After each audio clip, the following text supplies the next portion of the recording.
All right. I'm recording here with head wrestling coach Steve Garland. Coach, how are you? Thanks for joining me. I'm doing great. Thanks so much for having me on. Life is great when you're practicing, man, and we're finally back. We're running, we're conditioning. Tomorrow we start the technique portion of the show where we're going to be in the wrestling room and in small groups, but at least we're in there and it's so awesome. It's just awesome. The last 6 months have been really hard on everybody. So we're really thankful that the administration is pushing forward and supporting us doing what we're doing. Yeah. Just take me through the last 6 months. What did you do to pass the time? Any fun quarantine activities or anything with the family? Man, I'll tell you what, two things. Number one, I'm a psycho when it comes to work. So I found a way to we got to channel energies into what we can do. So we went hard on recruiting. I mean, Zoom call after Zoom call after Zoom call, and recruiting and video and putting together pieces and educating our prospects. Because here's the thing, as awesome as UVA is, most of the kids we talk to have never heard of UVA. They don't have no idea about the academics. They don't have any idea about the evolution of our program. So we spent a lot of time on the phone and on the computer educating grades on the program. So I feel like work-wise, it was a blessing because we got to focus on that part of it, which is typically pretty hard that time of year for us because we're going to University Nationals, FILA Junior Nationals, Vegas, Senior Open, World Team Trials, this trials, that trials. I'm in Romania with Jack. I mean, it's like there's always a million things going on. So we didn't have to worry about that this year. All we had to focus our energies on was that. So that was my objective with our staff, and our staff really responded. And then family-wise, huge things like a lot more family time together at night. How about this? Here's a big one for you, Matt. I've never not traveled like this ever. So let me put it another way. That came out wrong. Every single weekend for the past, 20 years or so, I've had to travel almost every weekend. And I didn't have to do that this year. It was one that I don't know what weekends are until COVID. And so I was like, this is crazy. Like Friday night, Saturday nights, I'm like, I actually can do whatever I want. I can go for a walk at 6 o'clock at night on Saturday if I want. I don't have to go to a recruiting dinner. I don't have to, drive a kid to the airport. And so that was amazing. And it was really healthy for my own sanity and then my family, and then also I would say taking walks. I've never done that ever. And I was like, I'm taking walks now. That's been fun. So I would say personal, just sanity, big, focusing on that, focusing on working at what we can work at. And then lastly, is the family time on weekends that I've literally never been able to do. I mean, I told my wife, I go, I can't believe that I've actually not traveled for this amount of time. That's the most I haven't traveled ever in my entire life, including when I was in high school when we were traveling every weekend for dual meets and tournaments and freestyle. So not having to get on a plane or get in a car and drive somewhere was huge. Yeah, the family time has been a blessing because like you, I mean, I'm never home either. I'm always covering some sporting event. So I don't know what my kids are like devastated now that I'm back to work. It's like, where's dad going? Yeah. Well, that's the other thing. And we're all habit forming creatures. So for me, it's the same thing. Well, I'm going to miss not having weekends again. That's coming. And I'm going to miss that again. Right. Yeah. So, but no, it's been great. I've learned to cook. That's kind of that's the thing that I've done here during quarantine. So. That's great. Yeah, I've been cooking a lot too. That's good, man. It's actually fun. So, yeah. But yeah, it's nice to be back, but it's also a little bittersweet to have to, to leave the family. But it was nice to be at Klockner Stadium on Friday night taking photos of our women's soccer team playing. So it's good to be back for sure. Sure. So. All right, let's get here what we're ready to do. All right, this should be fun. Hopefully nothing too embarrassing here for you. So I'm going to share my screen and let's see what we got. I'm excited to see what this is going to look like. All right, now look at that guy right there. Whoa, the glasses. Oh my goodness, that's from my first year here, isn't it? I believe so. I believe it actually 08. It says 08 on this thing. Okay, so it's a couple years in, but dang, first of all, I had a sweet full head of hair. That's nice. The glasses, this is how prideful I am. This is my own sin, I'm confessing. I still need glasses. I can't see far away. Like I can hardly read the scoreboards when I'm recruiting and stuff and the clocks. I have to constantly ask the guy next to me what's going on. But I'm just so proud, refused to put those on because I felt like I looked so bad in them. Isn't that so stupid? So I don't wear glasses. I can hardly see what I'm driving, but I just won't wear them. But that's pretty funny to see that picture, man. That's great. I think you look good. I think you got to bring them back. It gives you a real, Really? yeah, it gives you the smart look. Well, no one's going to mistake me for smart. That's for sure. Now this is definitely your first year. I stumbled across these today when I was putting this together. These are gems. I remember taking these for the media guide your first year. We needed some action shots of you coaching, so we staged them. Man, I look terrible right there. Oh my goodness. Look Everything at that about that is form. bad. Everything about that is bad. First of all, I was probably 15 pounds heavier right there too, man. You know, I must have been stress eating back then or something. Nothing fits right. Yeah, look at my jawline right there. Look at the difference, man. I'm 43 now. At that time, I was 29. Look how much I feel like I needed to put down the donuts back then. I look terrible.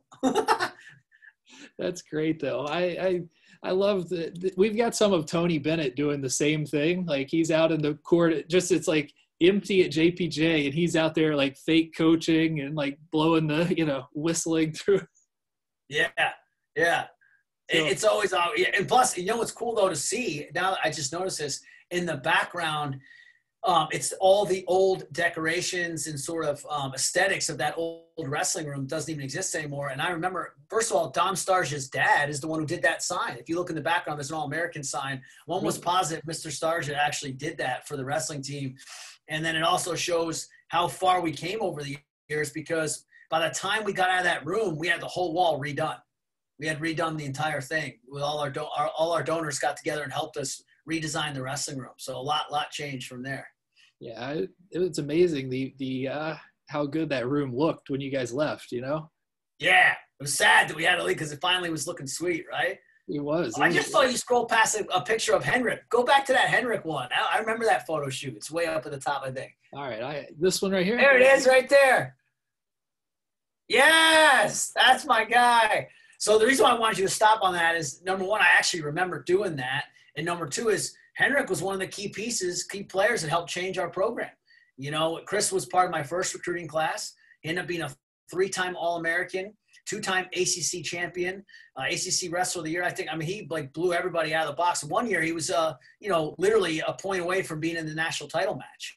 So think about that and why that's a huge deal. When we were recruiting him, he was a huge recruit, and UVA hadn't even had a guy qualify for the national tournament in 2 years, I think. So, at least the year before I got here, they literally didn't have anybody even get on the plane to go to nationals. So obviously for him to believe in us, for him to take that chance on us, and then obviously for us to be able to respond and say, yeah, we helped you become, at the time, the most storied wrestler in the history of the program. So that was a relationship that really worked out. And most importantly, right now he's a president on Wall Street, some company on Wall Street. He's doing global arbitrage, which I don't even know what that is, but I know that's what company he's in. So we're really proud of Chris. Now, this was my favorite from that shoot, though. Yeah. So so we wrestle with our guys every day if we can. And I used to wrestle with Chris when he first got there. And then that was right around the point where he turned the corner and he knew he could whoop me. And so he was just manhandling me in front of you guys. And that was after that, I don't think I ever went with him again because I didn't want to get hurt. He's a big dude. He was no joke, for sure. That's one of the things I wanted to talk to you about, just like the success of your alums, after they go on to do these great things. Like I was talking to Joe Spisak the other day, and I follow him on social media, and some of the stuff he's doing seems really cool. But all those guys, like, they've gone on to do great things, and that's the thing I've always been impressed about your program. Well, thank you so much. And that's honestly, when we're recruiting as hard as we are, we try to explain that to the parents, the proof being in the pudding, where our kids are at now. That's a great shot. Yeah. Think about this, like, John Fauci, Matt Schneider, who's in one of those pictures I'm hugging. Schneider's now a doctor in Houston. Fauci graduated from Yale Physician's Assistant School, and now he's a PA in Connecticut. He's married his wonderful sweetheart of a wife who actually met at my church. And now his wife just finished her doctorate degree. And so think about that. And then obviously that's Derek Bellini, who I'm hugging right there with Shiner. And that's Bellini after he just won in the semis of the ACC tournament. And then he's now working on Wall Street as well. He's a big businessman in New York City and lives in North Jersey. And one of my favorite kids I ever coached. And that picture right there kind of captures not just the emotion of my relationship with our guys, because I'm pretty tight with our dudes. And right there, that's a genuine, just like so proud of them. But here's what's so cool. Matt Schneider, look at his face. He's just as happy as I am. Right. And I know maybe in team sports, that's like a normal thing. But in our world, wrestling's a very selfish individual sport. So to see the culture back then, and hopefully what we're continuing to cultivate now, is where guys are genuinely that happy for the other guy. That's huge, I think. Yeah, for sure. Here, there. Speaking of the jawline. Oh my goodness. Yeah, I was like 180 right there. Look at my neck. That's terrible. This is the more recent one. You look a little better here. This is. Yeah, I'm normal there. Yeah, that was, that's when I started eating vegetables. That's good. There's Atkinson. That's cool. Well, who's that right there? I believe is that Ross? Oh my goodness, that's Ross Jatomer.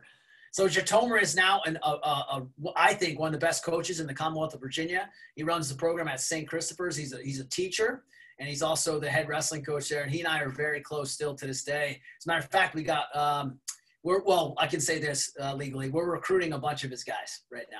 So what's he up to now? So Andrew is going to med school. Yep, Andrew graduated with 2 degrees from UVA. He got his undergraduate and his master's. And that's kind of our system here.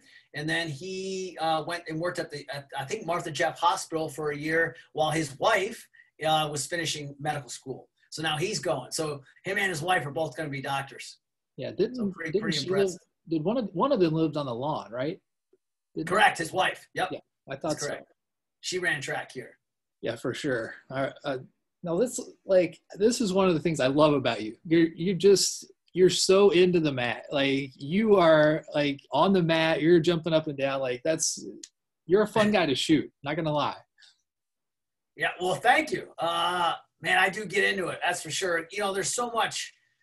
A lot of people don't see this, and I think when people think about coaching, they think about that picture. They think about, it must be so much fun. Well, you know what? What they don't see though is the kid in your office whose parents are getting divorced and he's tore up about it. The kid in your office who's bawling his eyes out because he's struggling with depression or anxiety. Or, the kid in the restaurant that walks up to you and says, hey, my best friend from home just died in a car crash. Or when they see us on the road, when I was on the one of my worst road trips ever, when I was doing home visits, I went all across the country. I went from Charlottesville to Kentucky, from Kentucky to Missouri, from Missouri to Seattle, from Seattle to Atlanta, from Atlanta to Pittsburgh, from Pittsburgh to Harrisburg, from Harrisburg down to Charlottesville. I did that in 6 days. Think about that for a second. When you're doing stuff like that, there's times where I remember waking up in Atlanta, I didn't know where I was. That's how sort of like out of it I was. And so they don't see the grind. They just see the celebratory moments. So for me though, when I look at that picture, that's where it all comes out. That's where man, this is awesome. We put all this work in and all this time and all this stress. I haven't slept in 6 months and this guy just did it. And then the other thing that people don't realize is why I get so emotional. Like sometimes you'll see me tear up when certain guys win because I know the kid and I know his heart and I'm just so happy for him. Like when George D. Camillo won in the NCAA semis, I can't even express to you how happy I was for him. It was bizarre. It was like, honestly, the most elated I think I've ever felt, and in a professional setting, so that's where that stuff comes out in the competitions. Now let's talk about like winning that first ACC title. What was that like for a coach? Yeah. Somebody asked me recently in an interview about one moment that I would say was like the sort of big moment since I've been here. And because I've been here a pretty long time, praise God. And I would say that moment right there, in terms of just strictly professionalism, or professional accolades, that achievement for us was so much bigger than just winning the ACC championship. Because when I was a student athlete here, we always took second. We never won it. We were always so close. And that had been gone for years. So think about this, 33 years, we hadn't won an ACC championship in wrestling. And that was it. We finally broke through and did it.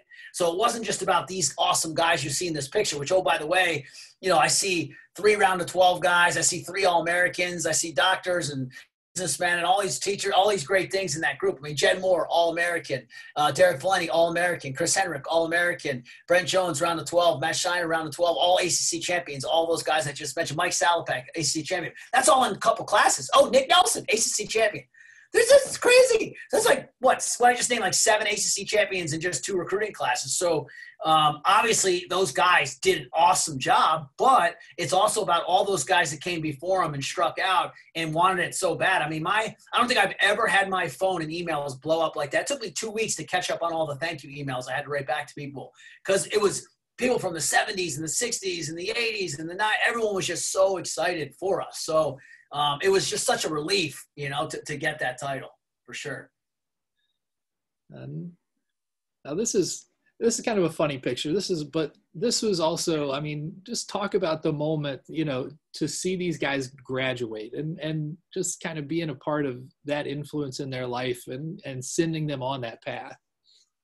Yeah. Well, when we recruit these guys, we say, look, if you do the right things and hang with us, you're absolutely going to get a degree.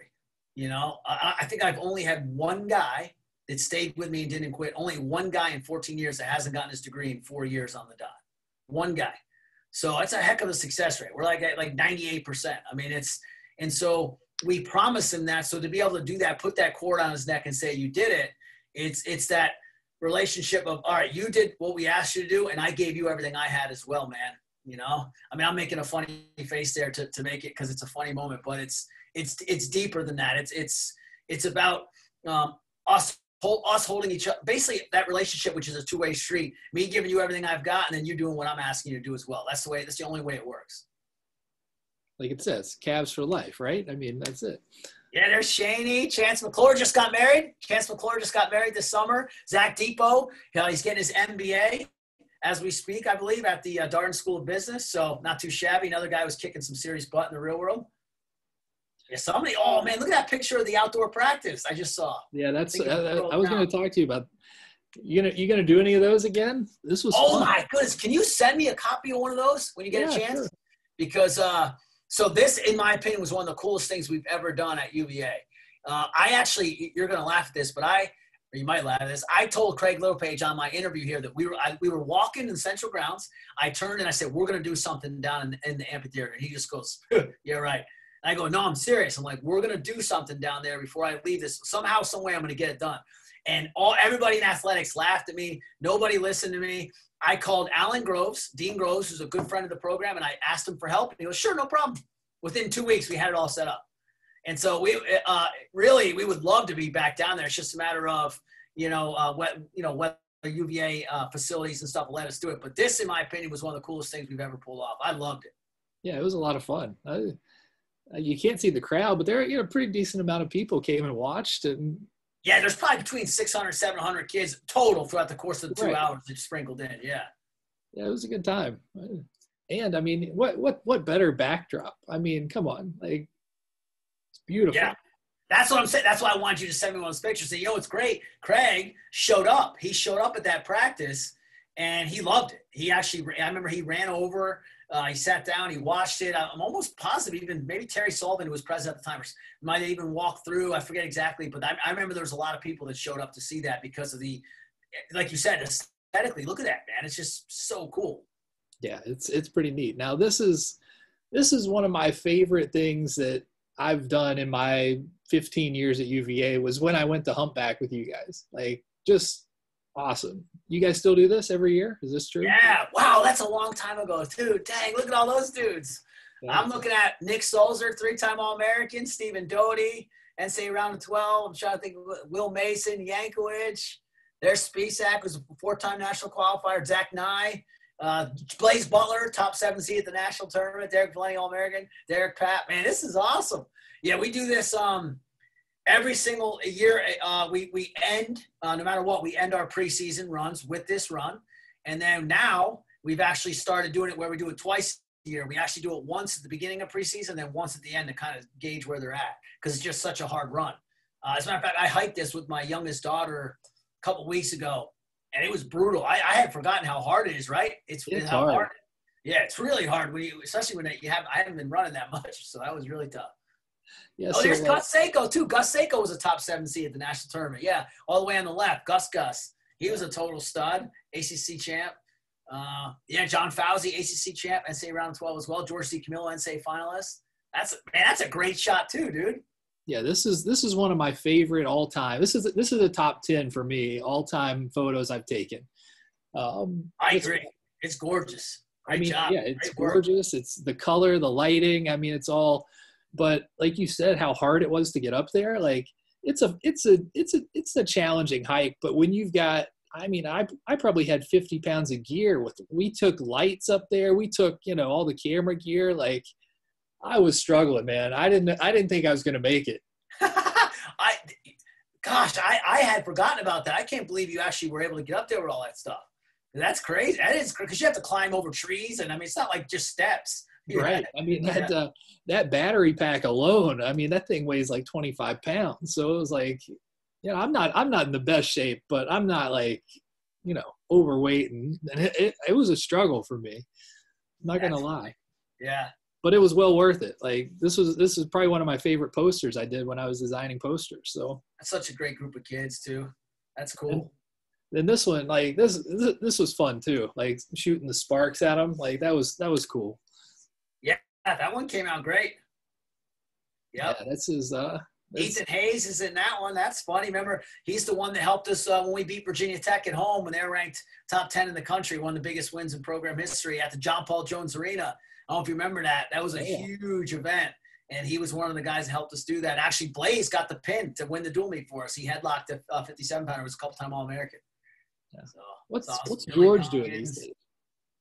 It's cool to see these blast from the past shots. Yeah, I really enjoyed this series. It's been fun to just kind of catch up and do this. Now let's talk blast from the past. Like, look at this guy. Like, that's funny. Oh my goodness. Well, first of all, I was an underhook guy, still am. It's one of my favorite moves, and that's the move I'm trying to hit there. But what's funny is my head position's terrible right there. But if you look on my right hand, you see the bandage there? So this thumb, the reason why it's so deformed, this ligament's completely, I'm pretty sure it's gone because it's my bone just protrudes out. Like there's nothing holding my thumb in place. And this is such a difference in just like mentality and how coaches dealt with you back then. I remember complaining about it a couple times, like, Coach, my thumb really hurts. And they were like, the heck you want me to do about it? Tape it up. Like, nobody cared. Nobody said anything. Like, it wasn't even a thing, And then afterwards, I remember a couple of years later when I first stopped competing, I had a sports med guy look at it, and he goes, dude, you need surgery at minimum. Like, that thing's terrible. He's like, you got to get that repaired. He's like, you don't even have a ligament left. He's like, your thumb just moves around. That bone's not supposed to move like that, So that's kind of funny when I see that picture. That must have been right around the time it happened. I try to explain it to my kids because they go, Dad, why does your hand look like that? Why does your thumb look like that? I'm like, I can't even remember when it happened. So that picture, who knows? That must have been my freshman year or sophomore year, maybe. Yeah. So I want to know what would Coach Steve Garland tell the wrestler Steve Garland here? Oh, geez. That's a great one. There's a song that I love by Mercy Me. It's called Dear Younger Me. And the whole song's about going back in time and what would you tell yourself?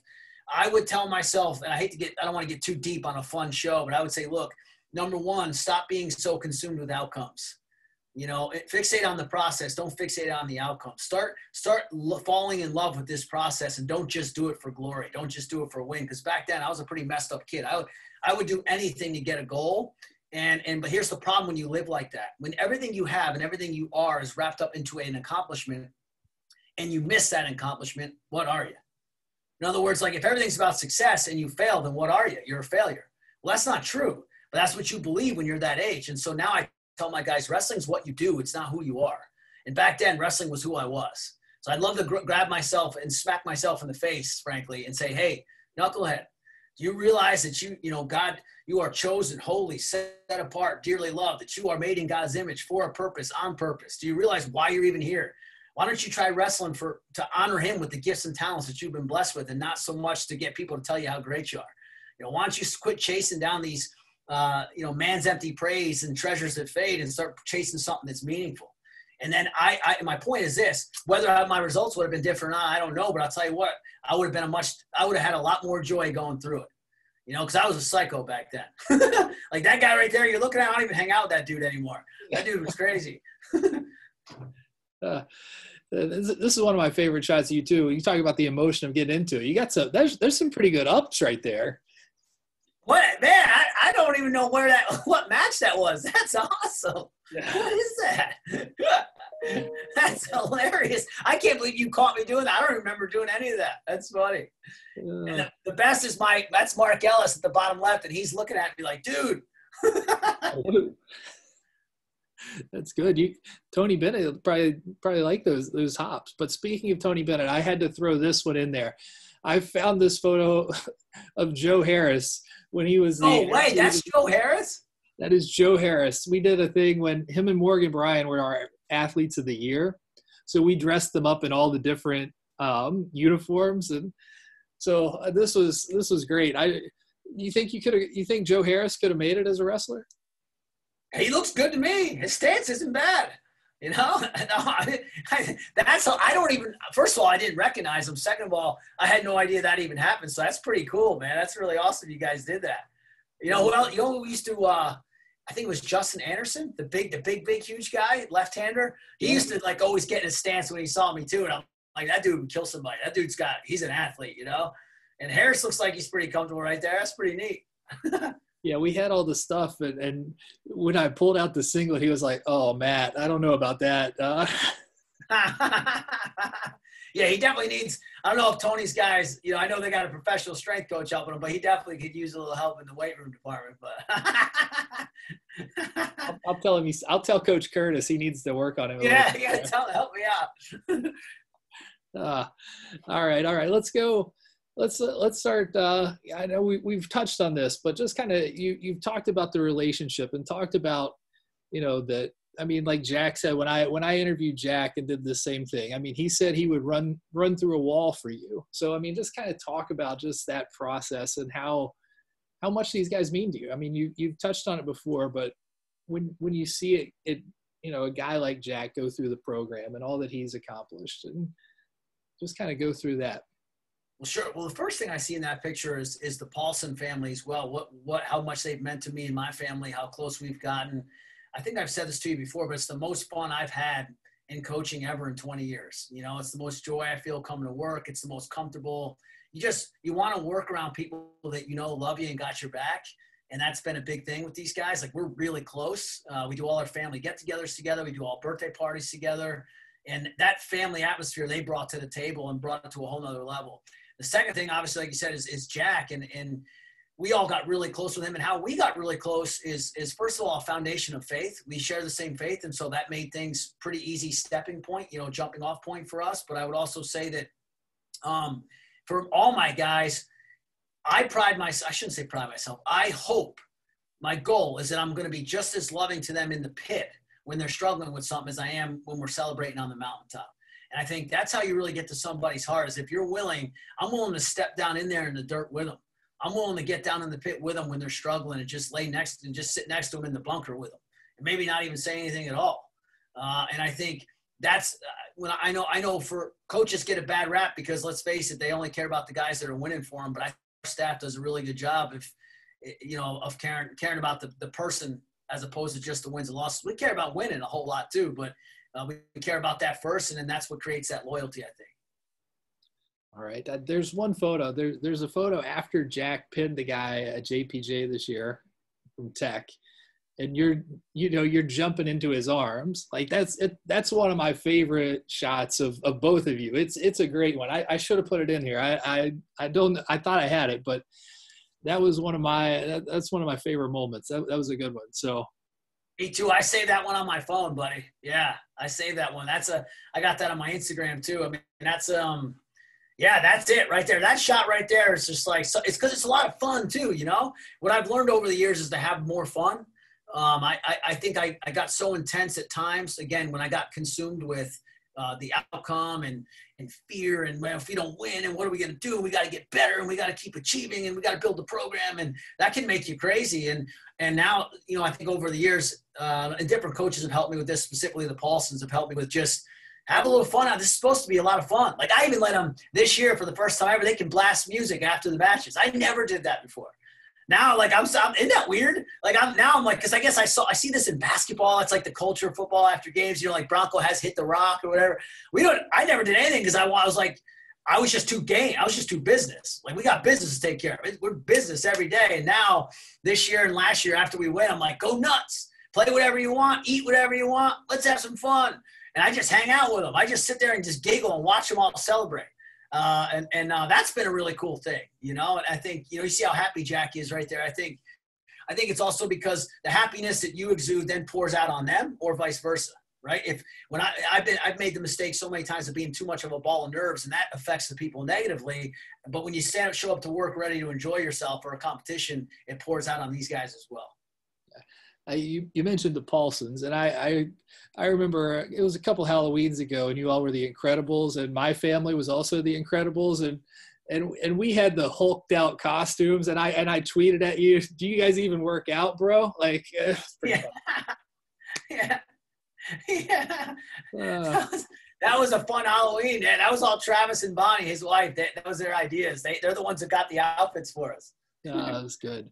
All right, let's just I don't know if I've got a picture of Mem in here, but we'll throw one in. Just talk about Mem Gym and the atmosphere in there and what it means to you, you know, when that place is packed and rocking.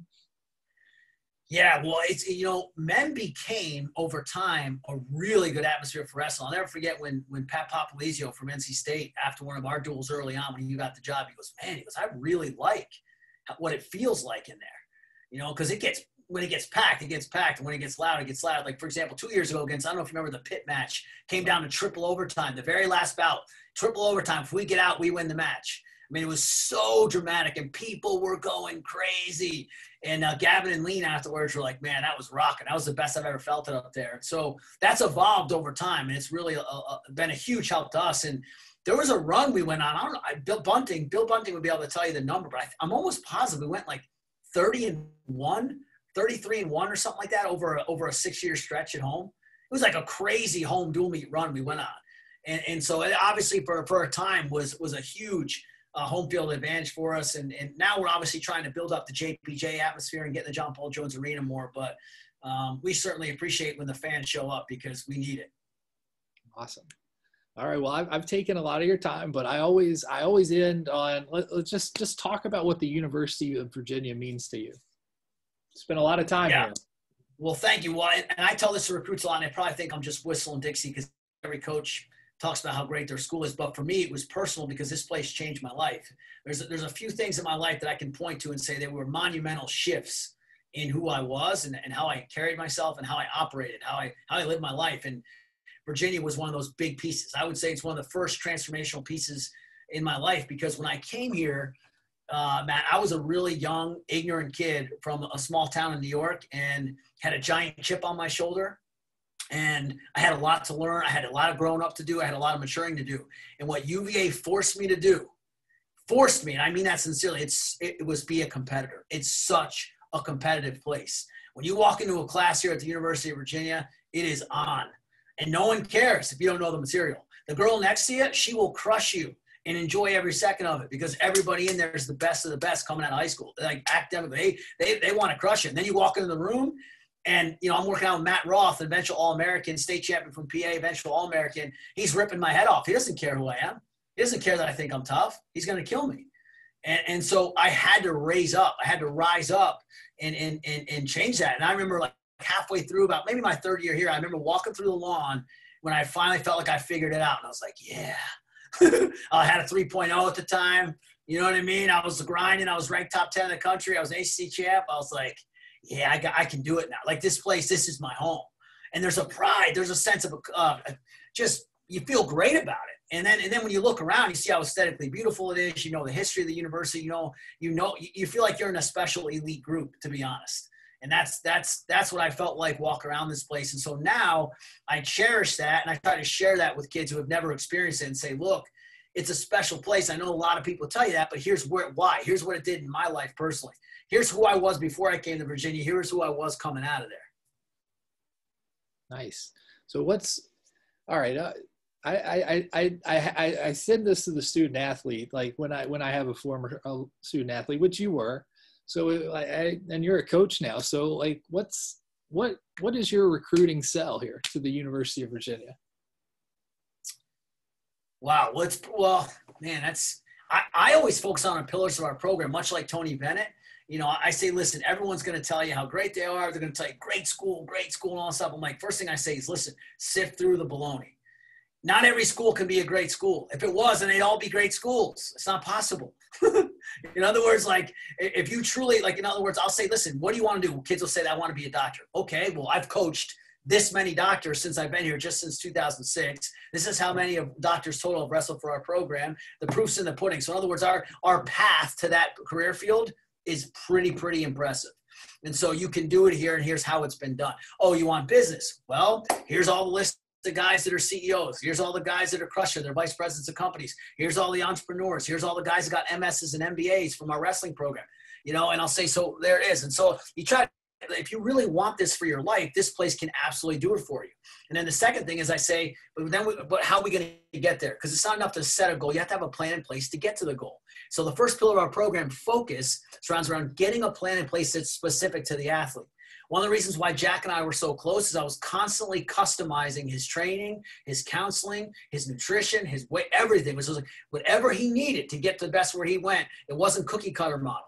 Does that make sense? Right. And so that because the heavyweights plan is going to be different from the 125 pounder. It's going to be different from our 57 pounder. So it's focus. And that focus, what happens as you develop that pillar, you learn humility and honesty. Humility, you realize you don't know everything and you need to listen. And honesty, you learn how to be honest with yourself, which in my opinion is the hardest thing in the world to do. People say you can't lie to yourself. That's baloney. You can absolutely lie to yourself. And I say, so what wrestling forces you to do, and our program forces you to do, our staff, is to be completely honest with where you're weak, where you need to improve. We call them attack areas. We make you first identify and admit those attack areas, and then B, get a plan in place to improve those attack areas. And that takes honesty. And I always joke around. I say, look, I've never once woke up next to my wife in the 20 years we've been together and said, hey, honey, what do I suck at? Can we talk about that today? Can we just get into what I'm really bad at? Who does that, right? No one does that. But that's what it's not even like no one wants to do that, but that's what wrestling forces you to do. That's what being in this program forces you to do. Discipline. I'm huge on that. You know, like everything I eat is discipline. How I sleep is discipline. When I get up is discipline. My Bible study every day is discipline. It's doing the hard things, you know, over and over again. So once that focused plan is in place, the discipline pillar is just simply sticking to the plan. You are who you are when nobody is looking. Because anybody can stick to the plan for short amounts of time. But what are you going to do when COVID's on? And you can't go downtown and you can't go hang out and are you going to be disciplined or not? Right? And so you are who you are when nobody is looking. That's a discipline pillar. And the third one, consistency. You live that focused, disciplined lifestyle over day after day, month after month, year after year, until it becomes a part of who you are. And you don't even have to consciously think about it. That's just who I am. I'm just a Virginia wrestler. That's what I do. When I see those pictures, and man, you picked out some great pictures, Matt, of guys like John Fauci and Matt Schneider and Stephen Doty and all these guys, you know, Gus Seiko, gosh, Nick Solzer, on and on and on it goes. Those guys were those pillars when they left. That's just who they were. And so what I'm telling these guys, to your question is, when you leave here, you think this whole time I'm working on your resume. Like, we're going to get you an All-American plaque. We're going to get you a national title, all these things. I'm not working on your resume. I'm actually working on you. So when you leave, you're a better version of the guy that came in. That's what I'm concerned about. You know, and the guys who are floating around and they don't know and they're wandering the earth, that happens a lot in wrestling. There's a lot of wrestling cats out there that don't have a freaking clue what they it's sad. They're just all over the place. And I don't want that for my guys. I've failed them if that's where their life is at. And so when our guys leave, they have a plan in place, they have a skill set they've learned, and they're a better guy than when they came in. And that's the most important thing. Well, that's great. How is the future for Virginia wrestling looking?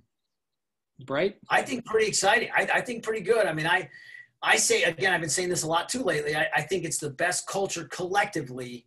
What I mean by that is if you had to add up everybody, the sum of all the parts, it's one of the best cultures, if not the best culture we've ever had. So that's exciting. And anybody will tell you culture is everything. So I can't predict results, but I'll say I think they're going to come. You know, I think they're going to come. There's no guarantees. You got to earn everything in this life. But I feel like it's a great group of kids. And so with that as your foundation, anything's possible. I think we're going to see a lot of great things out of Louis Hayes, who had a wonderful run at the ACC tournament last year. Unfortunately, the Nationals got canceled, but he beat two nationally ranked guys, including a guy that beat him during the year from NC State. He really came on strong. JL is ranked 3rd in the country right now. Was, top 5 ranked guy last year, the whole season. He's a stud, returning All-American. And then we've got other guys like Justin McCoy and Cam Coy and Robbie Patrick, Vic Marcel. We got Patrick McCormick. We got all these young guys, Ben Kamali, that people don't even know about yet. So Quinn Miller, that's a national qualifier. So we've got returner national qualifiers deep in the lineup, but then we also have guys that we feel like are going to surprise a lot of people. Now, that being said, it's a COVID year. So it's going to be interesting to see how they adapt, and that's why those pillars are such a big deal. If there's ever a time to be focused, disciplined, and consistent in this, because our season's going to be in half, right? Yeah. So it's going to be in half. We're not starting until January, so we really have to have that. And then, and that's why I think we can be successful, because I feel like the kids have bought into those pillars. Awesome. Well, this was fun to catch up. I've enjoyed it. I hope you have. Thanks, Matt. Thanks for doing this, man. And truly, thanks for all the work you do. You're one of the unsung heroes of our athletic department. I was thinking about this today, how up against it facilities are, for example. Right. And how I even was convicted, and I was praying. I'm like, when's the last time I prayed for our facilities people? How stressed out they must be. And how all the things they're doing to keep these facilities clean and everything. And then a guy like you who, these pictures are a bigger deal than you possibly even imagine. Like some of these things, honestly, it's like it's capturing memories and then you reshow. It's almost like going back in a time warp, some of those things you showed me. So just thank you for what you do, man. I don't know if anybody's ever said that to you, but it's a bigger deal than you realize. Well, I appreciate that. It's going to be a crazy spring, right? Our facilities people, everybody's going to be, like all 26 sports are going to be going on, and it's going to be crazy. Yeah. But let's hope we get there. Yeah, for sure. All Thanks, right. brother. You have a great day. Yeah, you too. And I'll send you some of those photos.